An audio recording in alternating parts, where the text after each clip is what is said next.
ये कहानी है 2013 की, जब वान्या अपने 3 दोस्तों देव, अली और निधि के साथ हिमाचल प्रदेश के कुल्लू शहर में 4 दिन के ट्रिप के लिए आई थी। उनकी ट्रिप के आखिरी दिन दशहरे का त्यौहार था और कहते हैं कुल्लू का दशहरा पूरे इंडिया में बहुत फेमस है।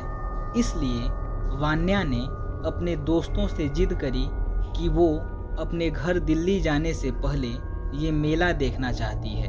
सब खुशी खुशी मान गए और अपना सारा सामान गाड़ी में रखकर मेले के लिए निकल पड़े। वो अब मेले से कुछ ही दूरी पर थे, तभी उन्हें लगा कि उनके गाड़ी के टायर के नीचे कुछ आ गया हो। अली गाड़ी से नीचे उतरा तो देखा वो एक चौराहे पर खड़े थे और उनके कार के टायर के नीचे एक मरी हुई बिल्ली और एक नींबू पड़ा था।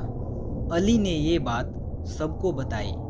अली को लग रहा था कि किसी ने उनके साथ मजाक किया है।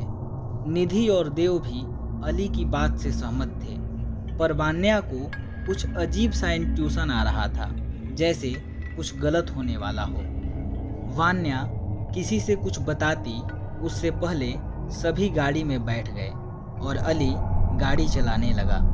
वो लोग कुछ ही दूर पहुँचे कि उनकी गाड़ी अचानक से रुक गई।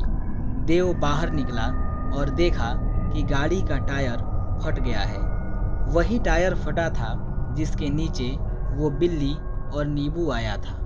ये देखकर सबने डिसाइड किया कि मेला ज़्यादा दूर नहीं है और वो चारों वहाँ तक वॉक करके चले जाएंगे।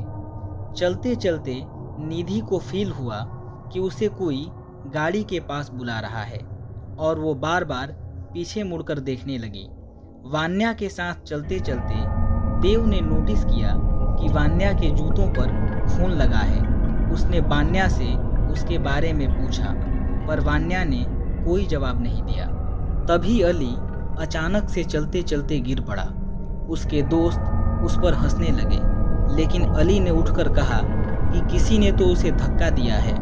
सभी ये सुनकर थोड़े हैरान हो गए, क्योंकि उन चारों के अलावा वहाँ कोई नहीं था। तभी दूर से उन्हें वान्या के चिल्लाने की आवाज़ सुनाई दी। उन्होंने पलट कर देखा तो दूर पीछे से वान्या भागती हुई आ रही थी। ये देखते ही देव, अली और निधि के पैरों तले जमीन खिसक गई। जो वान्या अभी तक उनके साथ चल रही थी, अब वहाँ नहीं थी।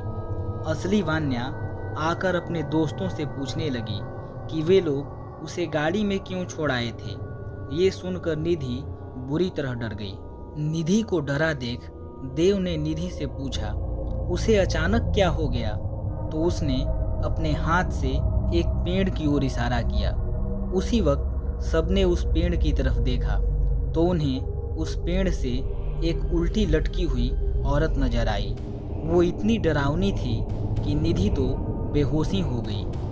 उसकी आंखें बिल्कुल लाल थीं, लंबे सफ़ेद बाल, टेढ़े हाथ और सफ़ेद साड़ी पहने उन्हें देखकर मुस्कुरा रही थी।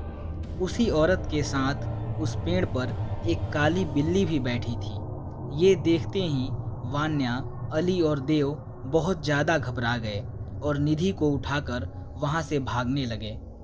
भागते भागते वो भीड़ से भरे हुए दशहरे के मेले में पहुँचे। वहाँ जाकर उन्होंने निधि को जगाया। वो डर के मारे सदमे में चली गई थी।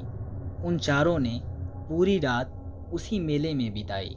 सुबह होते ही अपनी गाड़ी ठीक कराकर वहाँ से निकल पड़े। वापस जाते समय निधि की हार्ट फेल्योर से मौत हो गई। कुछ दिनों बाद वान्या ने सबको बताया कि उस दिन वान्या ने देखा था कि निधि गाड़ी के बाहर कुछ देख रही थी।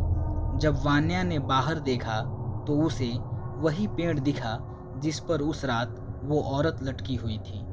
उस पेड़ पर वो औरत तो नहीं दिखी, पर वो काली बिल्ली वहीं बैठी थी। निधि वही काली बिल्ली को देखे जा रही थी। अचानक उस काली बिल्ली को देखते देखते निधि की आंखें भी लाल हो गईं। निधि वान्या को देखकर वैसे ही मुस्कुराए जा रही थी जैसे उस रात वो औरत मुस्कुरा रही थी। उसके कुछ ही देर बाद निधि हार्ट फेल्योर से मर गई। उस दिन निधि को देखकर वान्या इतनी डर गई थी कि वो किसी से कुछ बोल नहीं पाई और उन तीनों ने अपनी प्यारी दोस्त निधि को हमेशा हमेशा के लिए खो दिया। ये खौफनाक किस्सा वो तीनों शायद जिंदगी भर नहीं भूल पाए। और अगर आप भी कभी उस रास्ते से कुल्लू जा रहे हों तो सफ़ेद साड़ी वाली औरत और उस काली बिल्ली से सावधान रहें। तो ये थी आज की कहानी। अगर आपको ये कहानी अच्छी लगी तो वीडियो को लाइक और शेयर करें और इसी तरह की कहानियों को सुनने के लिए हमारे चैनल को सब्सक्राइब करें। धन्यवाद।